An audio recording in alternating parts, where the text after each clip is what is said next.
German Shepherd was trapped between two stacks of tires in a racing pit. What Baby did next was incredible. What happened next will absolutely shock you. Before we begin, please like this video, share it with your friends, and don't forget to subscribe. Also, drop a comment below telling us where you're watching from. The story you're about to listen to will leave you speechless. It started on a dusty Tuesday afternoon when 5-year-old Max was playing near his uncle's auto repair shop at the old Riverside racing pit. The place had been mostly abandoned for years, with only Uncle Pete working there occasionally, fixing cars for the few locals who couldn't afford the fancy garages in town. Max loved spending time at the pit. His mom, Sarah, worked double shifts at the diner and often dropped him off with Uncle Pete when she couldn't find a babysitter. The racing pit was like a giant playground for Max, with its maze of stacked tires, old car parts, and the smell of motor oil that somehow made everything feel like an adventure. That day, Uncle Pete was taking his usual afternoon nap in the back office. The summer heat was brutal, and the old man always dozed off after lunch. Max had been warned countless times to stay away from the deeper parts of the tire stacks, but curiosity always got the better of him. He was building a fort out of old hubcaps when he heard it, a soft, desperate whimpering coming from somewhere deep within the towering walls of tires. At first, Max thought it might be the wind, but the sound came again, weaker this time, almost like a cry for help. Max's heart started beating faster. He had always been sensitive to sounds, especially when something seemed hurt or scared. His mom often said he had a gift for understanding when things needed help, whether it was a bird with a broken wing, or even her when she was having a bad day. The whimpering came again, and Max couldn't ignore it. He looked back toward the shop where Uncle Pete was sleeping, then toward the tire maze where the sound was coming from. His small hands trembled as he made his decision. "Hello?" he called out softly, his voice barely above a whisper. "Is someone there?" The whimpering stopped for a moment, then returned even more urgently. Max felt his stomach twist with worry. Whatever was making that sound was in real trouble. He started crawling between the stacks of tires, his small frame allowing him to squeeze through spaces that would be impossible for an adult. The rubber smelled old and dusty, and spider webs stuck to his face as he moved deeper into the maze. His heart was pounding so hard he could hear it in his ears. "I'm coming," he whispered. "Don't be scared." The path between the tires was like a tunnel, dark and narrow. Max had to feel his way forward, using his hands to guide him. The whimpering was getting louder now, and he could tell he was getting close. Then he saw her. Wedged between two massive stacks of tires, barely visible in the shadows, was the largest dog Max had ever seen. It was a German Shepherd, her beautiful tan and black fur matted with dirt and blood. Her back leg was caught in a twisted piece of steel wire that had somehow gotten tangled in the tire arrangement. The dog's eyes met Max's, and he saw something that made his chest ache. She wasn't just hurt, she was exhausted, like she had been trapped there for days. Her tongue hung out, and Max could see she was desperately thirsty. "Oh no," Max whispered, his eyes filling with tears. "You're stuck, aren't you?" The dog tried to move when she saw him, but the wire held her leg tight. She whimpered again, softer this time, as if she was trying to tell him something. Max's sippy cup was still clipped to his belt loop, half full of apple juice. Without thinking twice, he crawled closer to the dog, his small hands shaking as he unscrewed the cap. "Here, drink this," he said, holding the cup near the dog's mouth. "It's apple juice. My mom says it's good for you." The dog hesitated for just a moment, then began drinking eagerly. Max had to refill the cup from a nearby puddle of rainwater, and the dog drank that too, her tail giving the weakest little wag. "I'm going to call you Stella," Max said, remembering the name from his favorite bedtime story. "Because you're beautiful like a star, even though you're hurt." Stella's eyes seemed to understand. She stopped struggling against the wire and just looked at Max with an expression that seemed to say, "Thank you." Max examined the wire around Stella's leg. It was wrapped tight, but he could see it wasn't cutting into her skin too badly. The problem was that every time she moved, it got tighter. He needed tools to cut it, but he also needed to be quiet so Uncle Pete wouldn't wake up and stop him. "I'll be right back, Stella," he promised. "I'm going to help you." He crawled back through the tire maze, his mind racing. Uncle Pete kept a small toolbox in the shop, and Max had seen wire cutters in there before. He also remembered there was a first aid kit on the shelf. the kind with bandages and antiseptic. The shop was still quiet when Max crept inside. Uncle Pete was snoring softly in his chair, his baseball cap pulled down over his eyes. Max moved as quietly as he could, standing on his tiptoes to reach the toolbox. His small hands found the wire cutters, and he also grabbed the first aid kit.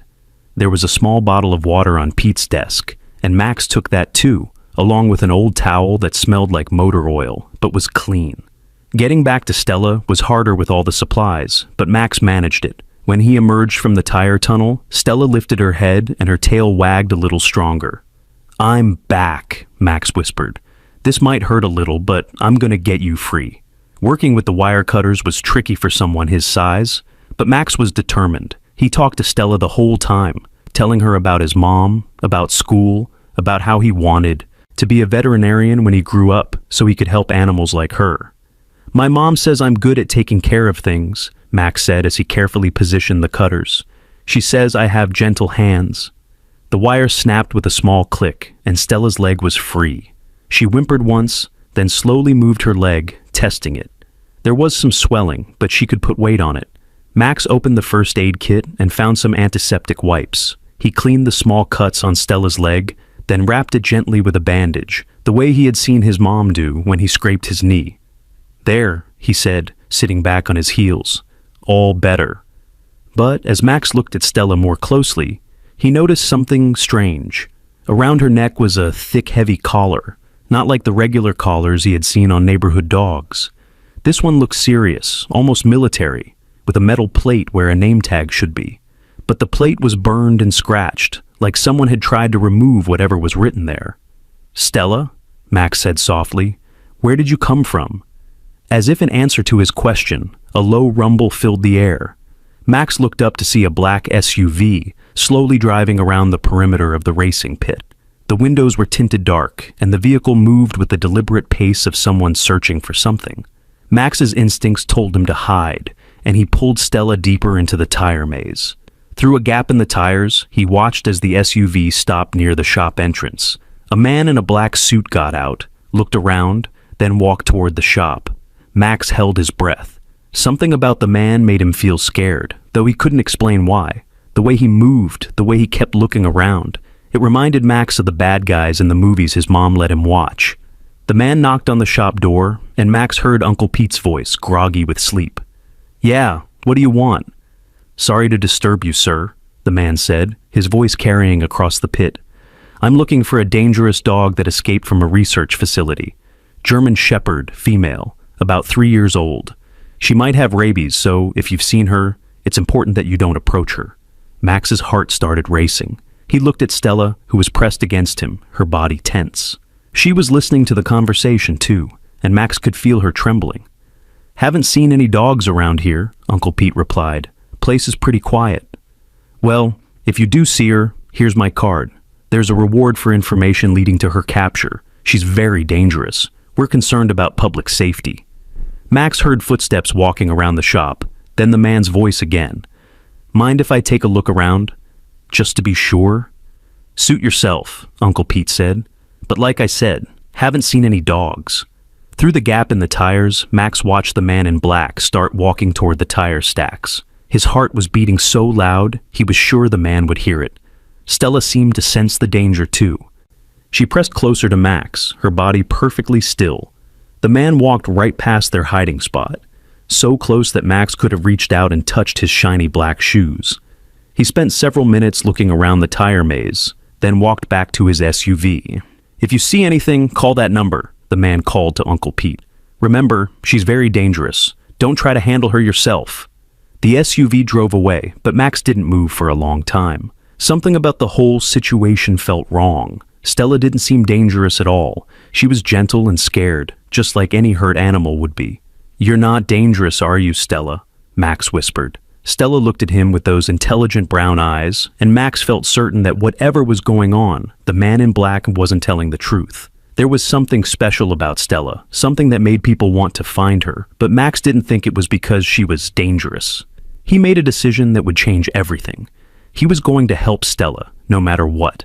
That night, Max couldn't sleep. He kept thinking about Stella, alone and scared in the tire maze. He had managed to sneak her some food from his lunch, a peanut butter sandwich and a bag of chips, but he knew it wasn't enough. She needed real help, and he needed to understand what was really going on. The next morning, Max convinced his mom to drop him off at Uncle Pete's shop extra early. Sarah was running late for her shift at the diner, so she didn't ask too many questions when Max said he wanted to help Pete organize some tools. "Just stay out of trouble, sweetheart," she said, giving him a quick kiss on the forehead. "And listen to your uncle."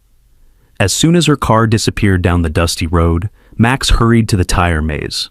Stella was still there, curled up in the same spot, but she looked a little better. Her eyes were brighter, and she managed a small tail wag when she saw him. "Good morning, Stella," Max whispered, kneeling beside her. "I brought you some breakfast." He had packed a thermos of water and some leftover chicken from dinner. Stella ate eagerly, and Max noticed she was being very careful not to make any noise. It was like she understood they needed to stay hidden. While Stella ate, Max examined her collar more closely. In the daylight, he could see details he had missed before. The collar was made of thick black material with metal reinforcements, and there were small electronic components built into it. The burned nameplate had scratches that looked deliberate, like someone had tried to remove information with a knife or screwdriver. But as Max looked closer, he could make out some faint markings that hadn't been completely erased. There were numbers, part of what looked like a serial number, and the partial letters K9 and MIL. K9, Max said softly. Like police dogs? Stella's ears perked up at the sound, and she looked directly at Max. Her reaction was immediate and unmistakable. She knew those letters meant something important. Max had seen police dogs before, during a school assembly about safety. They were trained to find drugs and help catch bad guys. But this collar looked different from the ones he remembered. It looked more advanced, more serious. There was something else about the collar that caught his attention. Along the side, almost hidden under Stella's fur, was a small compartment with a tiny latch. Max's fingers were just small enough to work it open. Inside the compartment was a small electronic chip, about the size of a fingernail, wrapped in waterproof material. Max had never seen anything like it, but he knew it was important. The way it was hidden, the way the collar was designed. Everything told him this wasn't just a regular dog collar. "Stella," he whispered, "you're not just any dog, are you?" Uncle Pete's voice calling from the shop interrupted his thoughts. "Max, you out there, kid?" Max quickly closed the compartment and slipped the chip into his pocket. "Coming, Uncle Pete." He gave Stella a reassuring pat. "I'll be back soon. Stay quiet, okay?" Uncle Pete was in the shop, sorting through a pile of invoices. He looked up when Max came in, his weathered face creased with a smile. "Morning, kiddo. Your mom drop you off early again?" "Yeah, she had to work," Max said, trying to act normal. "Can I help you with anything?" Pete chuckled. "You're a good kid, Max. Tell you what, there's an old radio in the back room that needs fixing. Think you can help me figure out what's wrong with it?" Max nodded eagerly. Uncle Pete was always teaching him about electronics and motors, and Max had gotten pretty good at understanding how things worked. But more importantly, the radio might help him figure out what was on the chip. They spent the next hour working on the radio, and Max learned that it had both regular AM/FM bands and something called a digital scanner that could pick up police and emergency frequencies. When they finally got it working, Pete showed him how to tune in to different channels. "This old thing can pick up all kinds of signals," Pete explained. "Police, fire department, even some military frequencies if you know where to look." Max's heart jumped. Military frequencies? That might be exactly what he needed. "Uncle Pete," Max said carefully, "what does MIL mean?" Pete raised an eyebrow. "Military usually. Why do you ask?" "Oh, just something I saw on TV," Max said quickly. "About police dogs and stuff." Pete nodded. "Yeah, they use a lot of dogs in the military. Smart animals, very well trained. Some of them are worth more than a new car, believe it or not." Max spent the rest of the morning helping Pete with various tasks around the shop. But his mind kept wandering to Stella and the chip in his pocket. Every time he heard a car engine, he looked up, worried that the man in black might come back. Around lunchtime, Pete announced he was going into town to pick up some parts and grab a sandwich. "You want to come with me, Max?" "Can I stay here?" Max asked. "I want to keep working on that radio." Pete hesitated. "Well, I guess you'll be okay for an hour. Just stay in the shop, and don't go wandering around those tire stacks. Some of them aren't stable." "I promise," Max said, crossing his fingers behind his back. As soon as Pete's truck disappeared down the road, Max grabbed the radio and hurried to the tire maze. Stella was waiting for him, and she seemed excited to see the radio. "Okay, Stella," Max said, settling down beside her. "Let's see what this chip is all about." Max had watched Pete use the radio's digital scanner, and he managed to connect the chip to the radio using a small cable he found in Pete's toolbox. The radio's display lit up with numbers and letters, and suddenly voices started coming through the speaker. The first few channels were normal: police dispatchers, fire department calls, nothing unusual. But then Max found something that made his blood run cold. "Base, this is Team Alpha. Still no sign of the asset. Local search has been expanded." "Copy that, Alpha. Asset is high priority. Recovery is essential." "Understood. What about the civilian who might have seen her? Monitor only. Do not engage unless absolutely necessary." Max's hands were shaking as he turned down the volume. They were talking about Stella. He was sure of it. And they were watching Uncle Pete, maybe watching him too. Stella seemed to recognize the voices. Her ears were flat against her head, and she was pressing close to Max like she was trying to hide. "It's okay," Max whispered. "I won't let them hurt you." But as he continued to listen, Max learned things that made his stomach twist with worry. The people looking for Stella weren't just regular police or animal control. They were part of something called Project Nightwatch, and they were very serious about getting her back. "Asset contains classified intelligence," one voice said. "Loss of data would compromise ongoing operations." "What kind of intelligence?" another voice asked. "K9 unit was attached to special operations. Handler was killed in action 3 weeks ago. Dog fled before debrief." Max felt tears starting in his eyes. Stella had belonged to a soldier, someone who had died protecting people, and now these people were hunting her like she was some kind of criminal. "Poor Stella," he whispered, stroking her fur. "You lost your person, didn't you?" Stella looked at him with those intelligent brown eyes, and Max could see the sadness there. She wasn't just a dog, she was a soldier too, and she was grieving. The radio crackled again. "Be advised, local assets report possible sighting near the old racing pit. Team Beta is en route." Max's heart nearly stopped. They were coming back, and this time they weren't just looking around casually. "We have to move," Max said, quickly disconnecting the chip and grabbing the radio. "They're coming for you." But as he started to help Stella stand up, he noticed something that made him freeze. Her stomach was swollen, more than it had been the day before, and the way she was moving, careful and slow, reminded him of something he had seen before. Last spring, his neighbor's cat had looked exactly the same way, and a week later, there had been 5 tiny kittens in a box in their garage. "Stella," Max whispered, his eyes wide with realization. "You're going to have puppies." Stella's tail wagged weakly, and she licked Max's hand. She was pregnant, probably very pregnant, and she was all alone. Now Max understood why she had been so desperate to hide, why she had been so careful and quiet. She wasn't just protecting herself, she was protecting her babies. The sound of vehicles approaching made Max's decision for him. He couldn't let them find Stella, not now. She needed a safe place to have her puppies, and she needed someone to take care of her. "Come on," he said, helping Stella to her feet. "I know where we can go." Behind the tire maze, there was an old storage container that Pete used for keeping spare parts. It was partially buried and covered with rust, but it was dry inside and completely hidden from view. Max had found it weeks ago while exploring, and Pete had forgotten it was even there. Getting Stella to the container was slow work. She was heavy and tired, and every few steps she had to rest. Max kept listening for the sound of the vehicles, but somehow they made it to the container without being seen. Inside, it was dark and dusty, but there was enough room for Stella to lie down comfortably. Max arranged some old blankets he found in the container, making a soft bed for her. "This is your safe place," he told her. "Nobody knows about it except me." Stella curled up on the blankets, and Max could see relief in her eyes. For the first time since he had found her, she looked like she might be able to truly rest. "I'm going to take care of you," Max promised, "and your babies too." Through the walls of the container, Max could hear voices in the distance. The search team had arrived. They were systematic and thorough, checking every possible hiding place in the tire maze. "No sign of the asset in Sector 1, a voice reported. "Keep looking, she's here somewhere."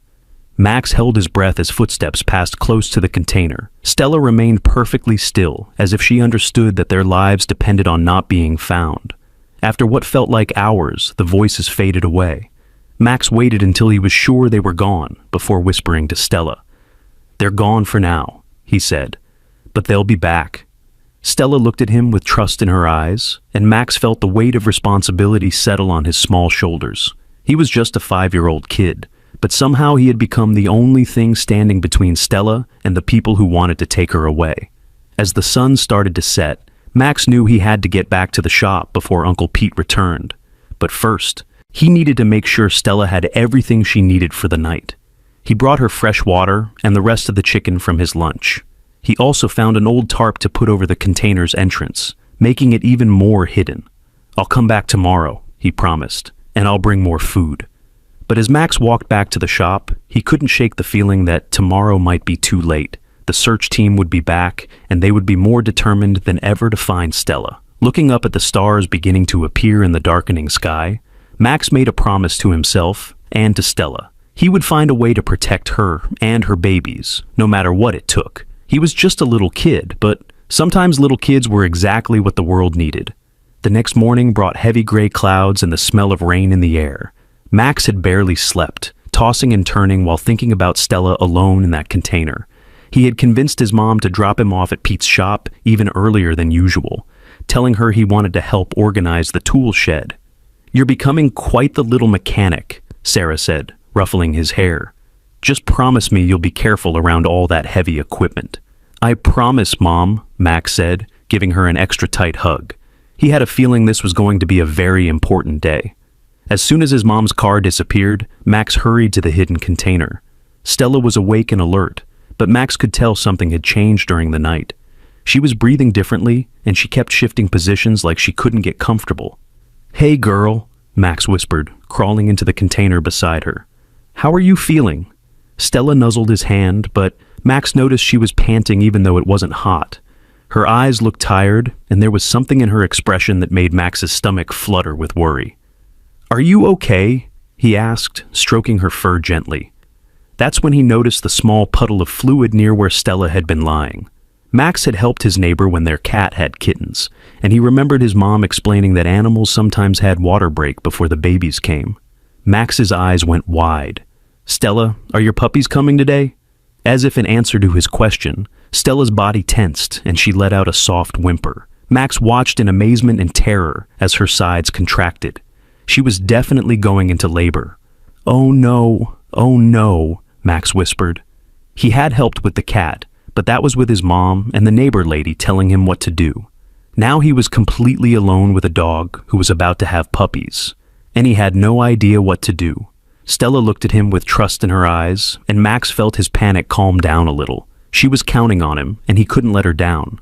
"Okay, Stella," he said, trying to sound braver than he felt. "I'm going to help you. Just like you helped your soldier person, I'm going to help you." Max remembered that the neighbor lady had said the most important thing was to keep everything clean and quiet. He ran back to Pete's shop and grabbed more clean towels, a bowl for water, and the first aid kit. He also took Pete's emergency flashlight in case he needed to see better in the dark container. When he got back to Stella, her contractions were getting stronger. Max spread the clean towels around her and filled the water bowl from a rain barrel behind the shop. "You're doing great, Stella," Max said softly. "I'm right here with you." For the next 2 hours, Max stayed by Stella's side as she labored. Uncle Pete had arrived at the shop, but he was working on a complicated engine repair and didn't notice that Max was missing. Max could hear the sound of power tools in the distance, which helped cover any noise Stella might make. The first puppy came just as the rain started to fall. Max watched in wonder as Stella instinctively cleaned the tiny wet bundle and nudged it toward her belly. The puppy was mostly black with small tan markings, and it was already making soft, squeaking sounds. "He's beautiful, Stella," Max whispered, tears in his eyes. "You're such a good mama." The second puppy came an hour later, and this one was lighter colored with more tan markings. Max helped by gently cleaning the puppy with a soft towel while Stella tended to the first one. But during the birth of the third puppy, something went wrong. The puppy came out much smaller than the others, and it wasn't moving or making sounds. Stella nuzzled it anxiously, but Max could tell the little one wasn't breathing. Max's heart broke as he watched Stella try to revive her baby. He had seen this happen with the neighbor's cat too. Sometimes not all the babies made it. Very gently, Max helped Stella understand that the tiny puppy was gone, wrapping it carefully in a soft cloth. "I'm so sorry, Stella," Max whispered, tears streaming down his face. "But look, you have two beautiful, healthy babies." The two surviving puppies were nursing now, their tiny tails wagging as they found their spots next to their mother. Stella licked them constantly, her maternal instincts strong and sure. Max was so focused on the new family that he almost didn't hear the vehicles approaching. But when the sound registered, his blood turned to ice. The search team was back, and this time they sounded like they meant business. Through a crack in the container wall, Max could see 3 black SUVs parked near the shop. Men in dark clothing were spreading out across the property, and they had equipment Max had never seen before, devices that looked like metal detectors, but more advanced. "Heat signature scanners," one of the men called out. "We're picking up multiple warm bodies in Sector 3. Max's heart nearly stopped. If they had devices that could detect body heat, it was only a matter of time before they found the container. "Uncle Pete's in the shop," another voice said, "but there are definitely other heat signatures out here." Stella seemed to sense the danger too. She pulled her puppies closer and looked at Max with worry in her eyes. The newborn puppies were too young to move, and Stella was too exhausted from giving birth to run. "Stay very still," Max whispered to Stella. "Maybe they won't find us." But even as he said it, Max knew it was hopeless. The scanners were getting closer, and he could hear the men coordinating their search. "Got something?" a voice called out. "Strong heat signature about 50 meters from the main building. Multiple bodies." Max closed his eyes and held Stella's head gently. They had been found. Heavy footsteps approached the container, and Max heard the sound of equipment being set up outside. They were going to break in, and there was nothing he could do to stop them. "Federal agents," a voice called out. "We know you're in there. Come out slowly with your hands visible." Max looked at Stella and her babies one more time, then made a decision that surprised even himself. Instead of being scared, he felt angry. These people were threatening a mother and her newborn babies, and that wasn't right.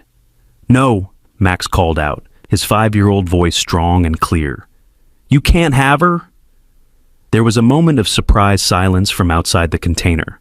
"Son, we need you to come out right now," the voice said, gentler this time. "We're not going to hurt you." "You're scaring her," Max said. "She just had babies, and you're scaring her." Max heard the men talking quietly among themselves. Then a different voice spoke up. "What's your name, son?" "Max, and this is Stella. She's not dangerous. She's just a mama dog who needs help." "Max, I need you to listen to me very carefully," the voice said. "The dog you're with is a trained military asset. She's very valuable, and we need to take her back where she belongs." "She doesn't belong with you," Max said firmly. "Her soldier person died, and now she's scared and sad. You just want to take her away from her babies." There was another long silence, then Max heard someone talking into a radio. "Base, we have a situation. Asset is located, but there's a civilian child involved. Child appears to be protecting the asset. Orders are to retrieve the asset by any means necessary," came the crackling reply. "Sir, it's a 5-year-old kid." "I don't care if it's a kindergarten class. Get me that dog." Max heard the men moving around outside, and he knew they were getting ready to force their way in. He held Stella tighter, feeling her trembling against him. "It's okay, girl," he whispered. "Whatever happens, I won't let them hurt your babies." Just then, Max heard a new voice outside, Uncle Pete's voice, and he sounded angry. "What the hell do you think you're doing on my property?" "Sir, we're federal agents conducting an authorized search." "Authorized by who? You got a warrant?" "Sir, this is a matter of national security." "I don't care if it's a matter of planetary security," Pete's voice boomed. "That's my nephew in there, and if you think I'm going to let you terrorize a 5-year-old kid, you're out of your damn minds." Max felt a surge of love for his uncle. Pete might be gruff and sleepy most of the time, but when it mattered, he was exactly the kind of person you wanted on your side. "Sir, step back or you'll be arrested for interfering with a federal investigation." "Go ahead and try it," Pete said. "But first, why don't you explain to me what kind of federal agents go around threatening little kids?" Max could hear more vehicles arriving, and through the crack in the container wall, he saw Uncle Pete's friend Tommy getting out of his pickup truck. Tommy was a big man who worked construction, and he looked like he was ready for a fight. "What's going on here, Pete?" Tommy called out. "These government boys are trying to terrorize my nephew," Pete replied. "Seems they think it's okay to point guns at a 5-year-old. "Nobody's pointing guns," one of the agents said, but Max could hear the uncertainty in his voice now. More vehicles were arriving. It looked like half the town was showing up. Max recognized Mrs. Henderson from the grocery store, and Mr. Garcia, who ran the gas station. Word was spreading that something was happening at Pete's shop, and the local people were coming to see what was going on. "Max, honey, are you okay in there?" Mrs. Henderson called out. "I'm okay," Max called back, "but they want to take Stella away from her babies." "What babies?" Uncle Pete asked. "She had puppies today," Max explained. "2 little ones, but one didn't make it." Max heard Uncle Pete talking to the agents, his voice getting louder and angrier. "Let me get this straight," Pete was saying. "You're trying to take a dog away from her newborn puppies? What kind of animals are you?" "Sir, you don't understand the situation." "I understand plenty," Pete shot back. "I understand that you're a bunch of government thugs trying to bully a little kid and a mama dog." The crowd outside was getting bigger and more vocal. Max could hear people talking angrily, and someone was taking pictures with their phone. "This is going to be all over social media in about 10 minutes, a woman's voice said. "Federal agents terrorizing a 5-year-old and newborn puppies?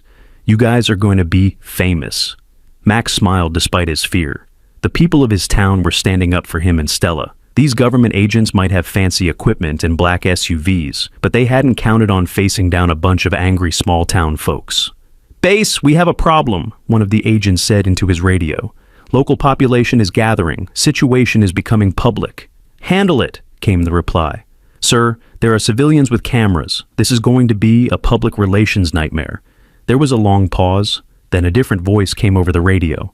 "All teams, stand down." "Repeat, stand down. We're pulling back." Max couldn't believe what he was hearing. "They were leaving? You can't be serious," one of the agents said. "Dead serious. Asset recovery is important, but not worth a media circus. We'll find another way." Max heard the agents talking among themselves, then their footsteps moving away from the container.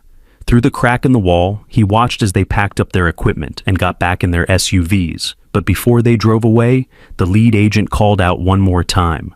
"This isn't over, kid. We'll be back." Uncle Pete's voice boomed back. "And we'll be waiting for you!" The SUVs drove away, leaving behind a crowd of angry townspeople and one very relieved little boy with a dog and her newborn puppies. "Max," Uncle Pete called gently. "It's okay to come out now. They're gone." Max crawled out of the container, blinking in the gray daylight. Uncle Pete was there immediately, scooping him up in a big hug. "Are you okay, kiddo?" "They didn't hurt you, did they?" "I'm okay," Max said, hugging Pete tight. "But Stella needs help. She just had babies and she's really tired." Pete looked into the container and saw Stella with her 2 puppies. His weathered face softened with understanding. "Well, I'll be damned," he said quietly. No wonder she was hiding. Mrs. Henderson came over with a blanket and some warm milk. "Poor thing," she said, looking at Stella. "She must be exhausted." "What are we going to do?" Max asked. "They said they'll be back." Uncle Pete looked around at all the people who had come to help, then looked down at Max with an expression of fierce determination. "Well, Max," he said, "I guess we're going to have to make sure they don't succeed." That evening, as storm clouds gathered overhead, Max sat in the container with Stella and her puppies. The town had rallied around them in an amazing way. Mrs. Henderson had brought homemade soup and fresh bread. Mr. Garcia had donated a portable heater to keep the puppies warm. Tommy had even helped Pete reinforce the container's entrance and install a better ventilation system. But despite all the support, Max could feel the tension in the air. Everyone knew the agents would be back, and next time they might not be so easily discouraged by a crowd of angry townspeople. "We need to understand what we're really dealing with," Uncle Pete said, settling down beside Max with a cup of hot chocolate. "Those weren't regular government agents. They were something else." Max pulled the small chip from his pocket. He had kept it secret until now, but with everything that had happened, he knew Uncle Pete needed to know the truth.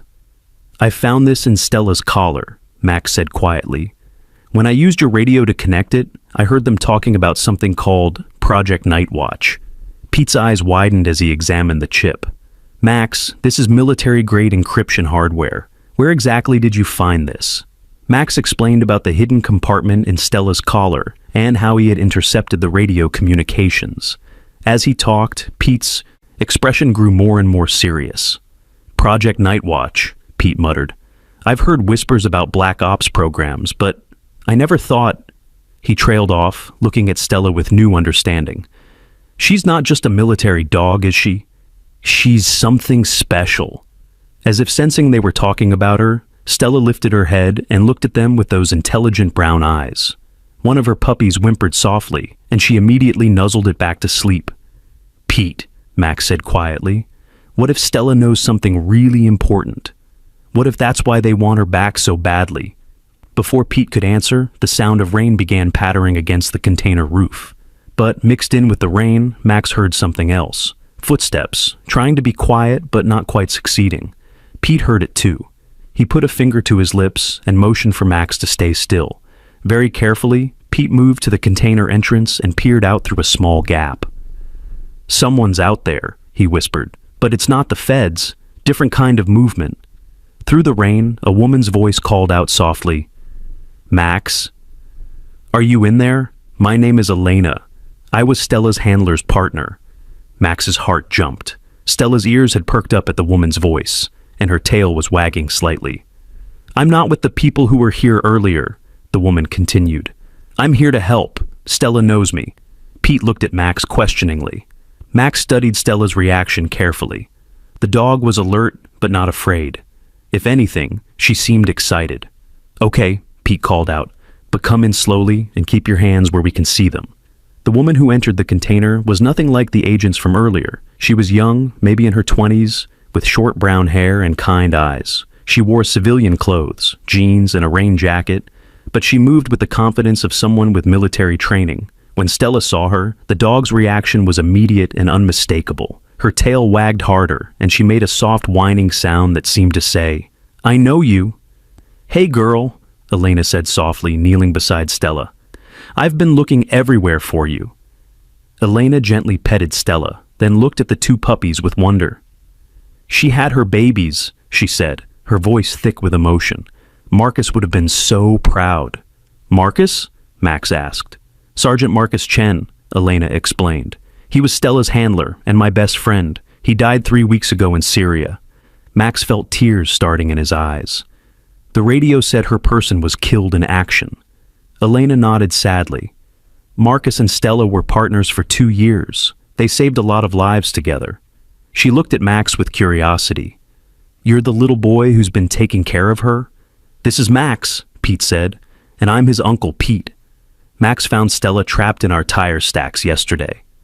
Yesterday? Elena looked surprised. She's been missing for over a week. Where has she been all this time? As if in answer to her question, Stella struggled to her feet and moved toward the back of the container. She pawed at a pile of old tarps in the corner, whining softly. Elena and Pete helped move the tarps, revealing something that made them all gasp.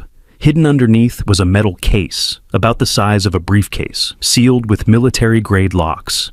Oh my God, Elena whispered. She's been guarding this the whole time. Elena pulled out a small device and scanned the case. Numbers and letters appeared on a tiny screen, and Elena's face went pale. This is Marcus's case, she said. It contains classified intelligence about Project Nightwatch. We thought it was lost when he... She couldn't finish the sentence. What's Project Nightwatch? Max asked. Elena looked at Pete, as if asking permission to tell the truth to a 5-year-old. Pete nodded. It's a program that uses specially trained dogs for intelligence gathering, Elena explained carefully. Dogs like Stella have enhanced abilities, better hearing, better smell, and they're trained to remember complex information. Enhanced how? Pete asked suspiciously. Elena hesitated. There were experiments, genetic modifications, neural implants, sensory enhancement. The program was supposed to create the perfect intelligence-gathering animals. Max felt sick to his stomach. They hurt Stella? Not hurt exactly, Elena said quickly, but they changed her, made her different from other dogs. That's why she's so smart. why she was able to survive on her own for so long. And that's why they want her back, Pete said grimly. She's evidence of an illegal program. Elena nodded. The case contains proof of everything. Video files, medical records, financial documents. If this information gets out, it would expose not just Project Nightwatch, but the people who authorized it. Stella had returned to her puppies, but she kept looking back at the case with an expression that seemed almost human in its complexity. She knows what's in there, Max said with certainty. She's been protecting it. Marcus trained her to guard classified materials, Elena confirmed. Even after he died, she kept doing her job. The rain was getting heavier now, drumming loudly against the container roof. Elena pulled out a waterproof phone and checked the time. "We don't have long," she said. "The people who were here earlier work for a private contractor called Blackwater Solutions. They're the ones running the cleanup operation for Project Nightwatch." "Cleanup operation?" Pete asked. "Eliminating evidence. Stella is the last living subject from the program. Once they have her in the case..." Elena didn't need to finish. Max felt a cold fear settle in his stomach. "They're going to hurt her. They're going to make her disappear," Elena said gently, "along with anyone who knows too much about the program." The implications of what she was saying hit Pete like a physical blow. "Including Max." Elena nodded gravely. "I'm sorry, but yes, you're all in danger now." Max looked at Stella and her sleeping puppies, then at the metal case that had caused so much trouble. He was just a little kid, but he understood enough to know that powerful people were willing to hurt innocent animals and children to keep their secrets safe. "What can we do?" Max asked. Elena smiled for the first time since entering the container. "We're going to expose them, but first, we need to get you and Stella somewhere safe." "Where?" Pete asked. "Those guys had heat scanners and who knows what other equipment." "I have a contact at the FBI, Elena said. "Agent Sarah Martinez. She's been investigating Project Nightwatch for months, but she needs evidence. With Marcus's case and Stella's testimony..." "Stella can testify?" Max asked, confused. Elena pulled out another device, something that looked like a small tablet. "Stella has a neural implant that records everything she sees and hears. It's like a biological black box. The data can be downloaded and used as evidence." Max's eyes widened. "She's like a living camera?" "Exactly. And she's been recording everything that's happened since Marcus died, including the people who killed him." Stella lifted her head at the mention of Marcus's name, and Max could see the sadness and determination in her eyes. She wasn't just a dog anymore. She was a witness to murder. "How do we get the information out of her?" Pete asked. Elena showed them the tablet. "This device can interface with her implant wirelessly, but the download process takes several hours, and it has to be done in a secure location." "The FBI contact," Pete said. "Can she help?" "She's already on her way," Elena said, checking her phone. "But Blackwater Solutions has people everywhere. We need to move carefully." As if summoned by their conversation, the sound of vehicles approaching cut through the rain. But these didn't sound like the black SUVs from earlier. These were heavier, more aggressive. Elena's face went grim as she looked at her phone. "They're jamming my signal. This isn't the FBI." Through the container walls, they could hear men's voices shouting orders over the storm. These weren't the polite federal agents from earlier. These sounded like soldiers. "Multiple heat signatures confirmed in the target area," a voice called out. "Authorization for lethal force if necessary." Max felt Uncle Pete's arm wrap around him protectively. Elena was frantically trying to get her phone to work, but the screen showed only static. "They're not playing games this time," Pete said grimly. Stella seemed to understand the danger too. She carefully moved her puppies to the back corner of the container, then positioned herself between them and the entrance. Her ears were flat against her head, and a low growl rumbled in her chest. "There's another way out," Max said suddenly. "The maintenance tunnel." Elena and Pete looked at him in surprise. "When Tommy was helping reinforce this place, he found an old drainage tunnel that connects to the storm sewer system," Max explained. "It comes out near the road, about half a mile from here." "Can we fit through it?" Elena asked. "I can," Max said, "and maybe Stella, if she's careful." "What about the puppies?" Pete asked. "They're too young to travel." Max's heart broke at the thought of leaving the puppies behind, but he could hear the soldiers getting closer. They were running out of time. "I'll carry them," he said firmly. "Stella saved me. Now I'm going to save her babies." Elena looked at this brave little boy with new respect. "Okay," she said, "but we have to move fast." As they prepared to escape through the tunnel, Max took one last look at the metal case that had started everything. "What about the evidence?" Elena grabbed the case and the chip from Max. "I'll make sure it gets to the right people," she promised. Outside, the voices were getting closer. "Thermal imaging shows they're still in there. Prepare to breach." "Go," Pete whispered urgently. "I'll buy you some time." "Uncle Pete, no," Max started to protest. "It's okay, kiddo," Pete said, giving him a fierce hug. "These old boys don't know who they're messing with." Stella was already at the tunnel entrance, looking back at her puppies with obvious distress. Max gently picked up the two tiny puppies, wrapping them in a soft towel. "Come on, Stella," he whispered. "Trust me." As they crawled into the narrow tunnel, Max could hear Uncle Pete outside, loudly telling the soldiers exactly what he thought of people who threatened children and puppies. The sound of his uncle's defiant voice gave Max courage as they made their way through the darkness toward an uncertain future. But, for the first time since this whole adventure began, Max felt like they might actually have a chance to win. The drainage tunnel was cold, dark, and filled with the sound of rushing water from the storm above. Max crawled carefully through the narrow space, holding Stella's puppies against his chest, while Elena followed behind with her equipment. Stella moved like a shadow beside them, her enhanced senses guiding them through the darkness better than any flashlight could. "The exit should be just ahead," Max whispered, his voice echoing strangely in the confined space. They had been crawling for what felt like hours, though Max knew it had probably only been 20 minutes. Behind them, they could hear the distant sounds of shouting and engines, but the noise was getting fainter with each step. When they finally emerged from the tunnel, they found themselves beside a country road about half a mile from Uncle Pete's shop.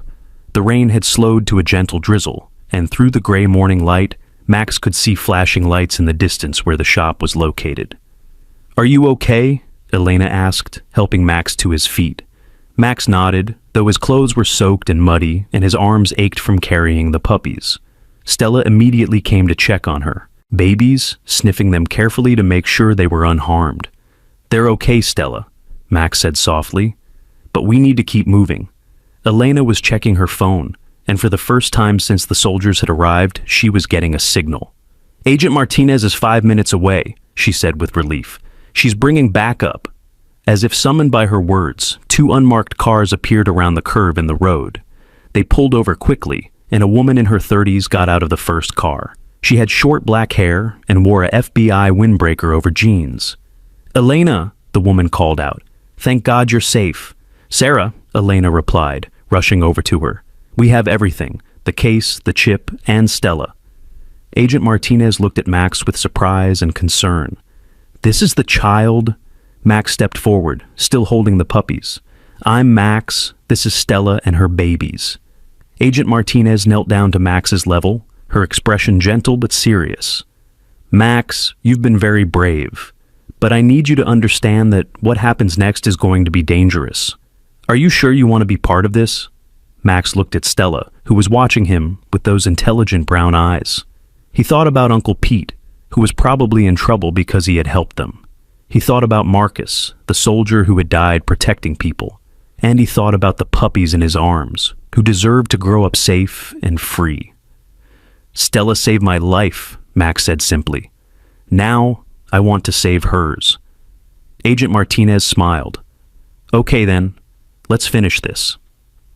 They moved quickly to a secure location, an abandoned warehouse that the FBI had been using as a base of operations for their investigation into Project Nightwatch. Inside, Elena set up her equipment while Agent Martinez coordinated with her team via radio.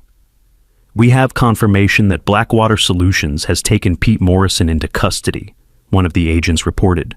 "They're claiming he was interfering with a federal investigation." Max felt tears start in his eyes. Uncle Pete was in trouble because of him. "Don't worry," Agent Martinez said, putting a comforting hand on Max's shoulder. "We're going to get your uncle back, but first, we need to download the evidence from Stella." Elena had finished setting up the neural interface device. It looked like a small crown with wires and sensors designed to fit over Stella's head. "This won't hurt her," Elena explained to Max, "but she needs to stay very still for about an hour while the data downloads." Max sat beside Stella as Elena carefully placed the device on her head. Stella remained perfectly calm, as if she understood how important this was. "She's remarkable," Agent Martinez said, watching Stella. "I've never seen a dog with this level of intelligence and self-control." "The neural enhancements changed her," Elena explained, "but they also gave her the ability to process and remember information in ways that no natural animal could."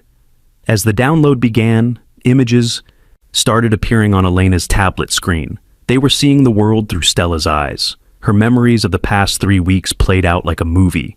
Max watched in fascination as Stella's story unfolded.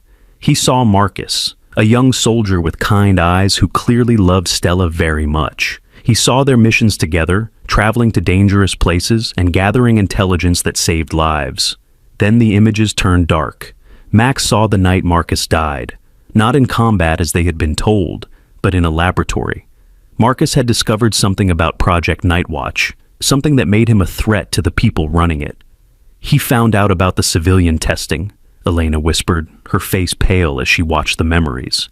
"They weren't just experimenting on military dogs. They were planning to use the technology on family pets, service animals." Agent Martinez was recording everything on her own device. "This is exactly what we needed. Visual evidence of illegal human experimentation, oversight, and murder." But the most shocking revelation came near the end of Stella's memories.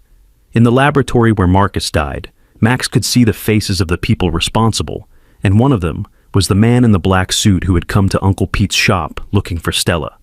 "That's Director Harrison," Agent Martinez said grimly. "He's been claiming that Project Nightwatch was shut down months ago." "He lied," Max said simply. "He's one of the bad guys." As the download continued, they learned the full scope of the conspiracy. Project Nightwatch wasn't just about creating enhanced military dogs. It was a testing ground for technology that would eventually be used on humans. The neural implants, the genetic modifications, the behavioral controls, everything was designed to create perfect soldiers who could be programmed and controlled. Stella was supposed to be the prototype, Elena explained, but Marcus realized what they were really planning and tried to expose them. "That's why they killed him," Agent Martinez said, "and that's why they're so desperate to get Stella back. She's the only remaining evidence of what they've done." The download was nearly complete when Agent Martinez's radio crackled with urgent voices. "Base, we have multiple vehicles approaching your location. Blackwater Solutions tactical teams, heavily armed." Agent Martinez swore under her breath. "How did they find us?" Elena was checking her equipment. "The neural interface emits a low-level signal," she said. "If they have the right scanning equipment..." "They've been tracking us," Max realized, "just like they tracked Stella before." Through the warehouse windows, they could see black SUVs and tactical vehicles surrounding the building. Soldiers in full combat gear were taking positions around the perimeter. "This is Director Harrison," a voice called out through a megaphone. "Agent Martinez, you're interfering with a classified operation. Stand down immediately." Agent Martinez grabbed her radio. "This is Special Agent Sarah Martinez, FBI. You are interfering with a federal investigation. Stand down." "Agent Martinez," Harrison's voice came back, "Project Nightwatch is classified above your pay grade. Hand over the animal and the stolen equipment, and we'll pretend this never happened." "The only thing that's going to be classified is your prison sentence," Agent Martinez shot back. Max looked at the tactical display on Elena's tablet. The download was at 95%, but they were running out of time. Stella seemed to sense the danger too. She was alert and ready to move, even with the neural interface still attached to her head. "Can we move her?" Max asked. "Not yet," Elena said. "If we disconnect the interface now, we'll lose everything." Outside, the soldiers were getting into position. Max could see them through the warehouse windows, moving with military precision. "Agent Martinez," Harrison called out again. "You have 60 seconds to comply. After that, we're coming in." "Sarah," Elena said urgently, "the download is almost finished. Just a few more minutes." Agent Martinez was coordinating with her backup teams, but Max could tell they were outnumbered. The FBI agents were good, but Blackwater Solutions had military-grade equipment and training. "There has to be another way," Max said, looking around the warehouse desperately. That's when he noticed something that made his heart jump with hope. In the corner of the warehouse was an old computer workstation, and connected to it was a radio setup that looked similar to the one Uncle Pete had in his shop. "Elena," Max said excitedly, "can you broadcast Stella's memories?" Elena looked at the radio setup with understanding. "If we can get a strong enough signal, we could send everything live to news stations, social media, the internet," Agent Martinez said, catching on. "Make it impossible for them to cover up." Elena was already moving toward the radio equipment. "The neural interface can transmit directly, if I can boost the signal." 30 seconds, Harrison's voice boomed outside. Elena's fingers flew over the equipment, connecting cables and adjusting frequencies. Max helped where he could, remembering what Uncle Pete had taught him about radio electronics.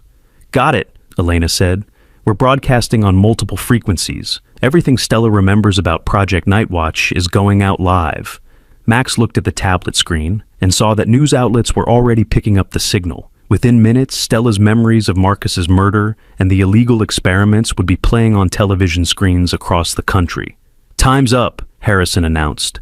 The warehouse doors exploded inward as tactical teams breached the building, but instead of finding their targets trying to hide, they found Agent Martinez standing calmly in the center of the warehouse, holding up her badge. "Director Harrison!" she called out as the soldiers poured in. "You're under arrest for murder, conspiracy, and violation of federal law." Harrison entered behind his soldiers, his face twisted with rage. "You have no idea what you've done." "Actually, I do," Agent Martinez replied. "I've exposed a criminal conspiracy and saved the life of a very brave dog and a very brave little boy." Max stood beside Stella, his hand on her head, as the neural interface finished its download. The puppies were safe in a carrier beside them, and for the first time in days, Max felt like everything was going to be okay. Harrison looked around the warehouse and saw the broadcasting equipment. His face went pale as he realized what had happened. "It's too late," Elena said simply. "The whole world knows the truth now." As if to prove her point, Agent Martinez's radio crackled with reports from around the country.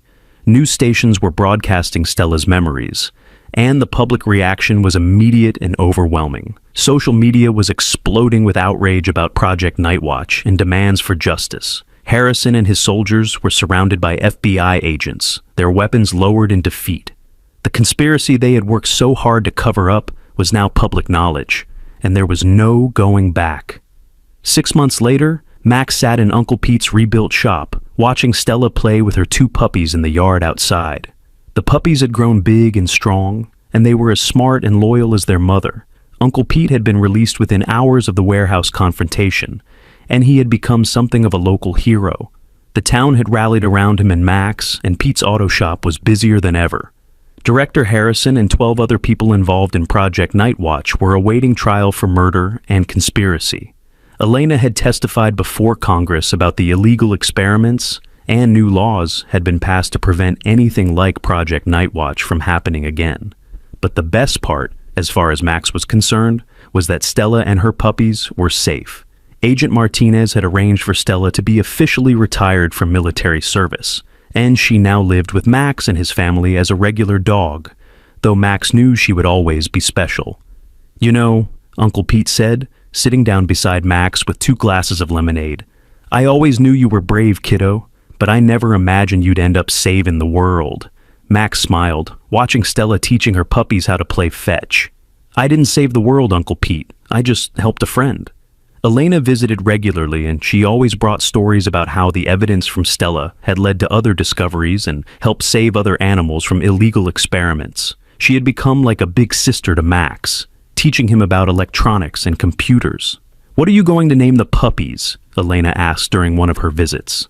Max had been thinking about this for weeks. "The boy puppy is going to be Marcus," he said, "after Stella's soldier, Person, and the girl puppy is going to be Hope." "Those are perfect names," Elena said, her eyes misty with emotion. As the sun set over the racing pit where their adventure had begun, Max reflected on everything that had happened. He had learned that sometimes the smallest person could make the biggest difference, that families came in all shapes and sizes, and that love and loyalty were the strongest forces in the world. Stella came over and rested her head on Max's lap, her intelligent brown eyes looking up at him with affection and gratitude. Marcus and Hope tumbled over each other in the grass, their puppy barks filling the evening air with joy. "Thank you, Stella," Max whispered, stroking her fur, "for teaching me that heroes come in all sizes." And somewhere in the distance, a news report was playing on Uncle Pete's radio, telling the world about the brave little boy who had saved a hero dog and exposed a conspiracy that reached the highest levels of government. But Max wasn't listening to the news. He was too busy being a kid, playing with his dog and her puppies, knowing that sometimes the most important battles are won not with weapons or technology, but with courage, kindness, and an unshakable belief that every life, no matter how small, matters. The story had ended, but Max's adventures with Stella and her family were just beginning. If this story touched your heart, please like this video, share it with your friends and family, and don't forget to subscribe for more amazing stories. Also, let us know in the comments where you're watching from. We love hearing from our viewers around the world.